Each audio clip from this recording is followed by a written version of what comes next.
friends, good evening. Very warm welcome on my YouTube channel Nikhil Mistry science learn with fun. Friends, आज हम यहाँ पे discuss करने वाले हैं 10th स्टैंडर्ड इंग्लिश मीडियम के अंदर साइंस एंड टेक्नोलॉजी में केमिस्ट्री पोर्शंस के अंदर चैप्टर नंबर 2 की जिसका टाइटल है एसिड बेसिस एंड सॉल्ट, जिसके पार्ट 3 के बारे में। तो आज का जो भी हमारा टॉपिक है कि जो भी आपका एसिड्स और बेस सॉल्यूशन है वो कितने स्ट्रॉन्ग्स है। तो आपको पता है कि we know how the acid base indicators can be distinguish between the acid and a base. आपको पता है कि जो भी लिटमस पेपर है उसके अकॉर्डिंग आप क्या करते हो, तो जो भी एसिड और बेस है वो किस तरह का कन्वर्जन देते हो उससे आप आइडेंटिफाई कर सकते हो। प्रीवियस सेक्शन के अंदर हमने डिस्कशन किया था कि जो भी डायरेक्ट सॉल्यूशंस होता है, ओके, तो उसके अंदर जो भी H+ और OH- के आयंस होते हैं सॉल्यूशंस के अंदर, तो वो डायरेक्ट या तो कॉन्सेंट्रेशन है उसके अकॉर्डिंग डिक्रीज या तो इंक्रीज होते रहते हैं। ओके, तो आपको ये भी पता होना चाहिए कि कोई भी सॉल्यूशंस के अंदर कितने नंबर में या तो कितने अमाउंट में H+ या तो OH- आयन प्रेजेंट होते हैं, उसके अकॉर्डिंग हम जो भी सॉल्यूशंस है वो एसिड है या बेस उसको हम ऐसा जज कर सकते है। तो हमें करना क्या है, तो एक यूनिवर्सल इंडिकेटर चाहिए कि जो क्या करता है, तो भाई यूनिवर्सल इंडिकेटर हमको डिफरेंट कलर इफेक्ट या तो कॉन्सेंट्रेशंस देता है हाइड्रोजन आयन के लिए या तो सॉल्यूशंस के लिए। तो आपको यहाँ पे पीएच स्केल दिया हुआ है, जो भी स्केल आप यूज़ करते हो हाइड्रोजन आयन की कॉन्सेंट्रेशन के मेज़र करने के लिए, लेकिन किसके अंदर, सॉल्यूशंस के अंदर, तो उसको आप क्या बोल सकते हो, पीएच स्केल आप यहाँ पे बोल सकते हो। और जो भी पीएच स्केल है तो उसके अंदर जो भी पी है उसको आप क्या बोल सकते हो, पोटेंस बोल सकते हो, क्योंकि जो जर्मन मीनिंग है। और यहाँ पे जो भी पीएच स्केल है तो यहाँ पे जनरली उसको आप क्या कर सकते हो, तो पीएच और पीओएच दोनों आप यहाँ पे मेज़र कर सकते हो। 0 से लेके 14 तक आपको यहाँ पे मेज़रमेंट दिया हुआ है, मतलब कि एसिडिक से लेके अल्कली तक का। तो सिंपली यहाँ पे इन नंबर्स है वो नंबर्स आपको इंडिकेशंस देते हैं। तो कोई भी नए सब्सटेंस है वो सॉल्यूशंस के अंदर नेचर में एसिडिक है बेसिक है वो आपको दिखाता है। तो जो भी हाइड्रोनियम आयन है तो वो कितना कॉन्सेंट्रेशन है उसकी कॉन्सेंट्रेशन है जो भी लोअर है तो पीएच वैल्यू क्या होगी, तो वो हमें यहाँ पे देखने को मिलेगा। अगर आपका सॉल्यूशन न्यूट्रल है तो उसकी पीएच एग्जैक्ट 7 होगी। अगर आपका जो भी सॉल्यूशन है उसकी पीएच लेस देन 7 है तो इसका मतलब कि वो एसिडिक सॉल्यूशन है। और अगर आपके सॉल्यूशंस की जो भी पीएच है वो 7 से लेके 14 के बीच में होगी तो वो क्या है, तो भाई वो बेस है, मतलब कि उसके अंदर OH- आयन ज़्यादा होंगे। बेस के अंदर OH- आयन ज़्यादा होते हैं और एसिड के अंदर H+ आयन ज़्यादा होते हैं। तो यहाँ पे जो भी स्ट्रेंथ होती है अल्कली की तो वो 7 से 14 तक इंक्रीज़ होती जाती है। और जनरली ये जो पेपर है तो उसके ऊपर आपको जो भी मेजरिंग है पीएच वो दिखाई देती है और ये यूनिवर्सल इंडिकेटर है। आप यहाँ पे देख सकते हो कि सेंट्रल में आपको 7 दिया हुआ है, मतलब कि वो न्यूट्रल है। 0 से 7 मतलब कि 7 से आप 0 तक जाते हो तो एसिडिक नेचर बढ़ता जाता है, और 7 से आप 14 तक जाते हो तो बेसिक नेचर भी क्या होता है, बढ़ता जाता है। Increase in H+ concentration and decrease in H+ concentration. तो यहाँ पे आपको डिफरेंट टाइप्स के पीएच के ऊपर जो भी कलर इफेक्ट है वो आपको दिए हुए हैं। ओके, तो यहाँ पे बहुत सारे सब्सटेंस भी आपको दिए हुए हैं, तो उसके अकॉर्डिंग आपको क्या करना है, पीएच फाइंड करनी है, उसका नेचर और उसका जो भी कलर है वो आपको आइडेंटिफाई करना है। इसके ऊपर से आपको आइडिया आ जाएगा कि जो भी प्योर वाटर है उसकी पीएच और जो भी ब्लड है उसकी पीएच 7.4 है तो उसका कलर आपको यहाँ पे ग्रीन दिखाई देगा। गैस्ट्रिक जूसेस की बात करें तो वो रेड कलर है, उसकी पीएच क्या होगी, एग्जैक्ट 1 या तो 1 पॉइंट समथिंग। लेमन जूसेस है तो उसकी जो भी पीएच है वो कितनी है, 2.2, तो वो थोड़ा सा कलर में आपको चेंज देखने को मिलेगा। मिल्क ऑफ मैग्नीशिया की पीएच कितनी है, 10, और solution of hydroxide solution sodium hydroxide का जो भी सॉल्यूशन है उसकी पीएच आपको यहाँ पे कितनी दी हुई है, तो 14, तो वो यहाँ पे क्या प्योर ब्लू कलर में आपको देखने को मिलेगा। मतलब कि जिस तरह से आपकी पीएच या तो पीओएच की वैल्यूएशंस होगी उस हिसाब से आपको यहाँ पे कलर इंडिकेशन देखने को मिलता है।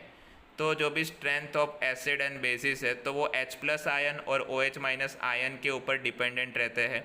जो भी हाइड्रोक्लोरिक एसिड है, एसिटिक एसिड है, तो उसका कॉन्सेंट्रेशन सेम है। तो यहाँ पे जो भी different amount of hydrogen ions होते हैं तो वो क्या करते हैं, एसिडिक यहाँ पे बनाते हैं। तो एसिड्स क्या होता है, तो acid that give rise to the more H+ ion, मतलब कि जितने H+ आयन ज़्यादा हो गए उतना सब्सटेंस आपका एसिडिक होगा, एसिड्स आपका स्ट्रॉन्ग होगा। और जितने H+ आयन लेस होगे तो उतना आपका एसिड कैसा होगा, वीक होगा, मतलब कि डायलेट होगा। तो यहाँ पे वीक और स्ट्रॉन्ग बेसिस के अकॉर्डिंग तो जितने OH- ज़्यादा होगे उतना बेस आपका स्ट्रॉन्ग होगा, और जितने OH- कम होगे उतना बेस आपका वीक होगा। तो इम्पोर्टेंस क्या है पीएच की रूटीन लाइफ में, तो जो भी प्लांट और एनिमल तो पीएच के अकॉर्डिंग सेंसिटिव है या नहीं। तो देखो हमारी जो भी बॉडी है तो वो क्या करती है, 7 से लेकर 7.8 तक की जो भी पीएच रेंज होती है उसके बीच में वो प्रॉपरली वर्क करती है। तो जो भी पीएच है तो अगर उसमें माइनर सा भी चेंज आता है तो वो हमारी बॉडी के लिए हार्मफुल है। तो यहाँ पे रेन वाटर है, रेन वाटर की जो भी पीएच है वो लेस देन 5.6 है, मतलब कि जिसको आप एसिड रेन भी बोल सकते हो। तो ये जो एसिड रेन है क्यों बोलते हो, तो क्योंकि उसके अंदर सल्फ्यूरिक एसिड है, और जब भी ऐसे रेन फ्लो होते हैं रिवर्स के अंदर तो जो भी रिवर का वाटर होता है उसकी पीएच को भी वो कम करते हैं। तो जो भी एक्वाटिक एनिमल्स होते हैं पानी के अंदर उसकी लाइफ भी डिफ़िकल्ट बनती है, उसके ऊपर भी आपको इफ़ेक्ट देखने को मिलती है। तो यहाँ पे जो भी एसिड्स है तो वो अदर प्लैनेट्स के ऊपर तो बात किए, तो अब वीनस है तो उसका जो भी लेयर है, एटमॉस्फेयर है, क्लाउड वाला एरिया, तो वो सल्फ्यूरिक एसिड का बना हुआ है। तो वहाँ पे क्या लाइफ जो है वो अवेलेबल है, तो नहीं, पॉसिबल नहीं है। फिर यहाँ पे जो भी पीएच है तो वो सॉइल के ऊपर कैसे इफ़ेक्ट करती है, तो जो भी पीएच है प्लांट है तो उसके लिए क्या है, तो भाई एक स्पेसिफिक पीएच की जो भी रेंज होती है ग्रोथ होने के लिए वो रिक्वायर्ड है। तो यहाँ पे अगर पीएच बढ़ जाती है तो कम हो जाती है, तब भी इश्यू है, तो प्रॉब्लम्स होते हैं। तो हेल्थी ग्रो के लिए जो भी प्लांट है तो वो क्या करता है, तो you can collect the soil from the various places. आपको क्या करना है, तो सॉइल को डिफरेंट प्लेसेस से आपको कलेक्ट करना है। हर एक एरिया की जो भी सॉइल होती है उसकी पीएच आपको मेज़र करना है एक्टिविटी के अंदर, और कौन सी पीएच में आपका प्लांट है वो वेल डेवलप होता है वो आपको यहाँ पे मेज़र करना है। ओके, तो उसके बाद आपको यहाँ पे एक्टिविटी दी है, आपको क्या करना है, 2 ग्राम जितना सॉइल टेस्ट ट्यूब के अंदर लेना है, उसके अंदर आपको क्या करना है 5 ml जितना, कितना 5 ml जितना आपको पानी उसके अंदर ऐड करना है। फिर उसको हिलाना है टेस्ट ट्यूब में, और फिर जो भी आपको सॉल्यूशंस मिलता है उसको आपको यहाँ पे उसकी पीएच आपको चेक करनी है। और उसके बाद किसके अंदर आपको जो भी पीएच है उसकी ग्रोथ के लिए अच्छी है, और वो जो सॉइल है वो किस रीजन में से आपको मिली थी वो आपको आइडेंटिफाई करनी है। उसके बाद जो भी डाइजेशन सिस्टम है उसके अंदर पीएच कैसे मेंटेन होता है, कैसे उसको आप यूज़ कर सकते हो।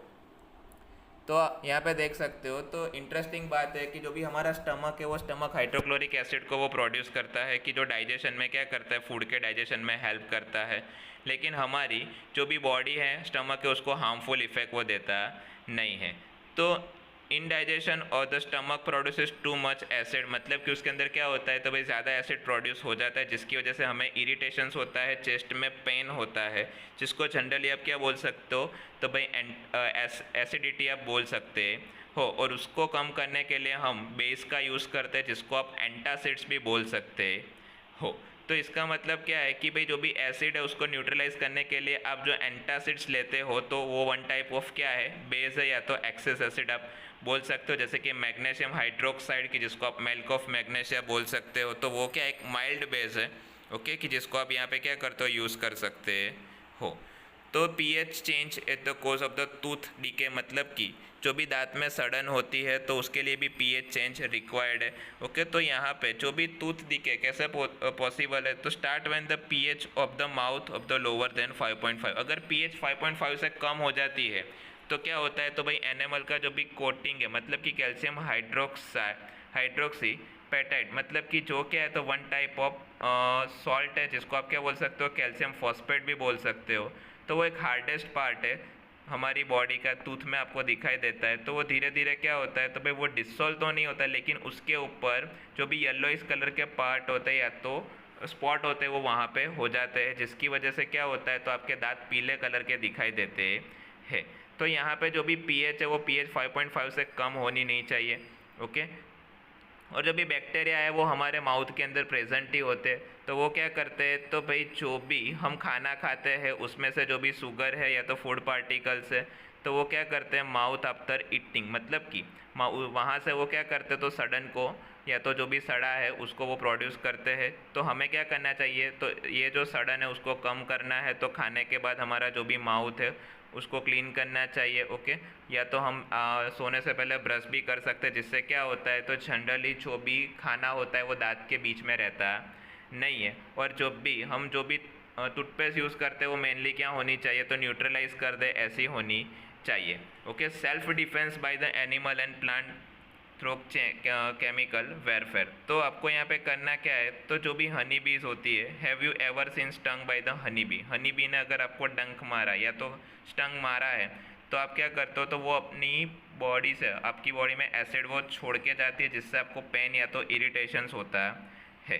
तो हम वहाँ पे क्या करते हैं, तो बेकिंग सोडा का यूज़ करते हैं, जिससे क्या होता है, आपको पेन में थोड़ा सा रिलीफ मिले। तो मतलब कि एसिड को न्यूट्रलाइज करने के लिए आप क्या करते हो, बेस का यूज़ करते हो। और जो भी बेकिंग सोडा है वो क्या है, एक बेस है। तो मिथेनोइक जो भी स्टंग वो करती है, ओके, तो उसके स्टंग में कौन सा, तो मिथेनोइक एसिड होता है कि जो क्या करता है, बर्निंग पेन आपको देता है। तो यहाँ पे कुछ एसिड्स आपको नेचुरल सोर्स दिए हुए एसिड्स के, तो जो भी विनेगर है उसके अंदर एसिटिक एसिड होता है, ऑरेंज के अंदर साइट्रिक एसिड, टेमरिंड के अंदर टार्ट्रिक एसिड, टोमेटो के अंदर oxalic acid, natural source of milk sure milk या तो कर्ड के अंदर लैक्टिक एसिड, लेमन के अंदर साइट्रिक एसिड, एंट स्टिंग के अंदर मिथेनोइक एसिड, नेटल स्टिंग के अंदर मिथेनोइक एसिड होता है। और यहाँ पे आपको एक इन्फॉर्मेशन दी है, तो वो इन्फॉर्मेशन कैसे है, तो भाई न्यूट्रलाइजेशन का जो भी ऑप्शंस है उसके बारे में। तो यहाँ पे एक नेटल की बात की हुई है, जो वन टाइप ऑफ प्लांट है। अगर उसको आप छूते हो तो वो आपको क्या करता है, स्टंग करता है।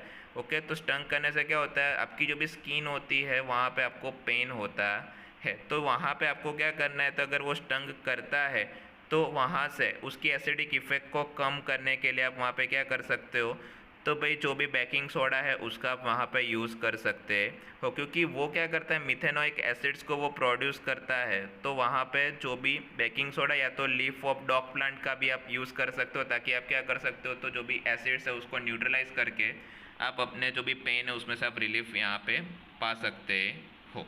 तो फ्रेंड्स, यहाँ पे दूसरा जो भी टॉपिक है वो है मोर अबाउट सॉल्ट के बारे में कॉमन इन्फॉर्मेशन। तो प्रीवियस सेक्शंस के अंदर हमने सॉल्ट के बारे में इन्फॉर्मेशन ले ली। ओके, वो कैसे बनता है, उसकी प्रॉपर्टीज़ और उसके यूजेस, तो वो तो हमने बेसिक ऑफ केमिस्ट्री में भी पढ़ा था। अब सॉल्ट की फैमिली में कौन कौन से सॉल्ट जनरली यूज़ होते हैं, कौन कौन से है, तो एक तो है potassium sulphate K2SO4, sodium sulphate Na2SO4, calcium sulphate CaSO4, magnesium sulphate MgSO4, copper sulphate CuSO4, sodium chloride मतलब NaCl, sodium nitrate NaNO3, sodium carbonate Na2CO3 and ammonium chloride NH4Cl।